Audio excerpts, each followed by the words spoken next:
I was born and raised in Tehran. I lived there until I was 21, 22 years old. So in Iran, I decided when I was in high school that my love for theater, film, drama is serious enough to pursue it in higher education. So first semester I went to study cinema and I got more and more into writing about film. So I decided I would love to focus on screenwriting, later filmmaking, film directing. So I stayed in cinema, and at the same time, I was very lucky to get into Abbas Kiarostami's filmmaking workshops from the second year. So these were kind of parallel my education in the university, studying film, mostly focusing on film theory, screenwriting.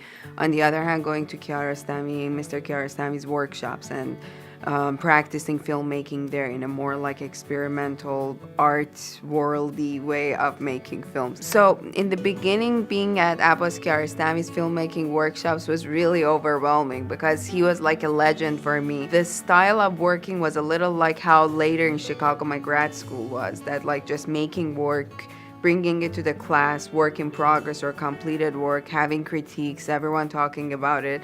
And at the end, Kiarostami would have his notes on the film. Kiarostami, we used to read a lot of Sohrab Sepehri or Forough Farrokhzad. They all use a lot of poetic visuals in their work, and that for me has carried to cinema as well. Again, like influence of Kiarostami is really important because he also had a lot of like visual poetry in his work. His source of inspiration was painting, poetry.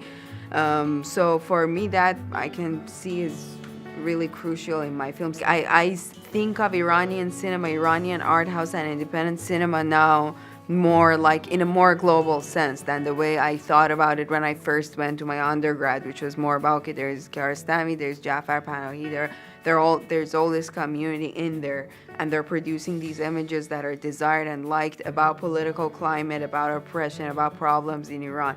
Right now, there are a lot of young people who are carrying all those experiences of political difficulties in Iran with them outside, and they're reflecting on that from outside, from a distance. Some of my work here has not been directly about being an Iranian or by Iranian people or not Farsi language, but still it has my Iranianness and my whole culture, my Iranian genes in it. It will always remain there.